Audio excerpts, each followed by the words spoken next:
Hello investors everywhere, Adam Hewison here with your market report for Wednesday the 28th of August. So it's countdown to Syria and other important market moving elements. We'll be covering a lot of stuff today, so I want to get started right away. So let's go to our portfolio manager, and as you can see, gold is a very strong.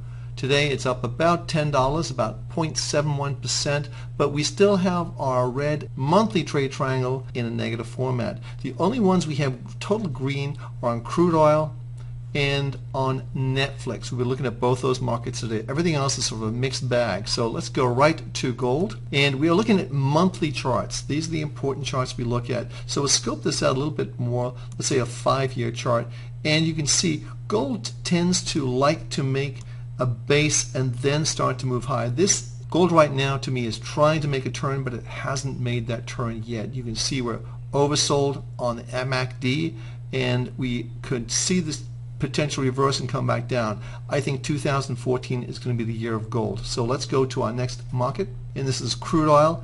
As you can see, crude oil is clearly above all of this large base that we've talked about before. This is a monthly chart again, but this is a big base this market has made. You can see really from here to here, very large, and the fact it's broken out to the upside. We're looking at 115 to 120 on crude oil. This is a per barrel. I think this is, depending on what happens to Syria, but this is a clear breakout on the monthly charts, and that's what you want to look at. It's very strong. You can see our last monthly buy was right here at 97.26. We're currently at 110.11, so we get some nice gains in that, but we use our weekly and daily to trade, so that's an important element in trading in futures and in crude oil. So let's clear the screen. Moving on to Amazon. Amazon's really interesting. I'll scope this in a little bit closer to give you an idea. This format we're seeing is minus 60, meaning it's a trading range. This is again a monthly chart we're looking at, and you can see we may started higher for the month, but we've really come down. Now, two things can happen here. The two formations that we're looking at in Amazon. One would be, and we're looking at this bar here. This is the monthly bar for August. So this is the August candle. If it closes here, just right here, this will be a dark cloud cover, which is not a positive sign. If it closes, if we extend this down further and it closes below the 279 level this coming Friday, then that is going to be, it's going to be called a negative engulfing line. Sometimes this is referred to as a bearish engulfing line. So I'll just put that for, this will be confirmed next month, meaning September. If September closes lower, then this is a confirmed top for Amazon. So let's see how that plays out, but you can see our monthly triangles are still positive, the weekly negative. So we'll watch this very carefully to see how it closes at the end of the month. Well, that's why the monthly charts are very important, to give you insight into a bigger picture. So, and Apple, as you know, we like Apple a lot. A couple of things is going on there that I want to share with you, and that is this. First of all, Apple's coming from a very nice base right here. In fact, if we close up here on Friday, these levels are higher. It's going to be the highest close we've seen in 1, 2, 3, 4, 5, 6, 7, 8 months. So it'll be the highest monthly close we have seen in 8 months in Apple. I think it's a positive sign. We're looking for Apple to move up to the 550, 560 area right here, and I think it's very possible we'll see that. It may even go higher, but generally speaking, we'll see on September 10th.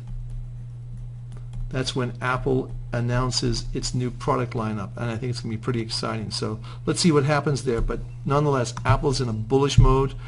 Our triangles are right here. You can see them right here. They're all green, indicating higher levels. So let's go to our next market. This is Netflix.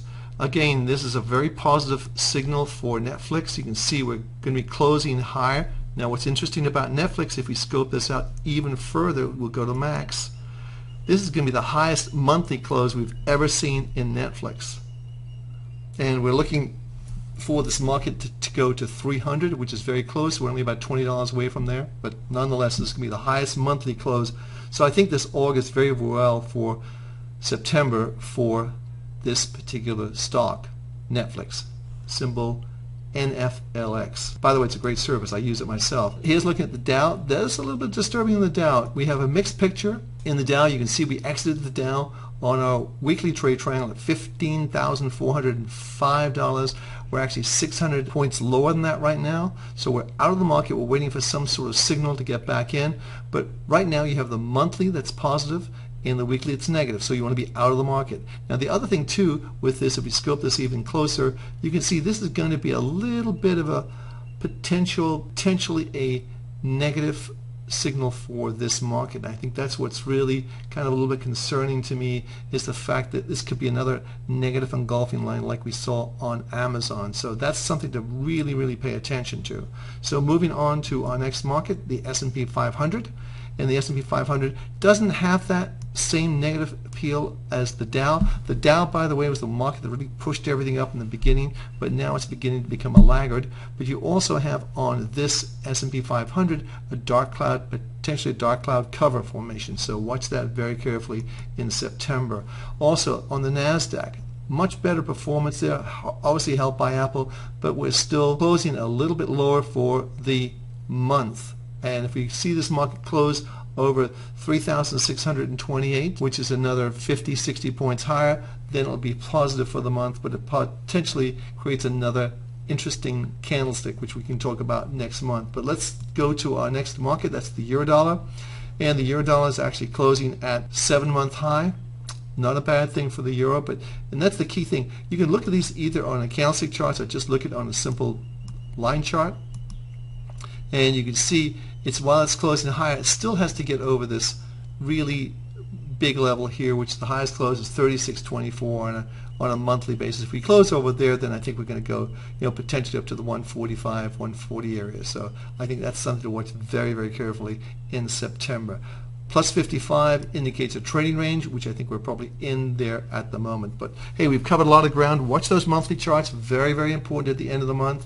And I'm Adam Hewison for MarketClub. I'll see you tomorrow. Have a great trading day. You can find Adam Hewison as a regular contributor on Bloomberg, Business News Network, CNBC, and Fox Business News.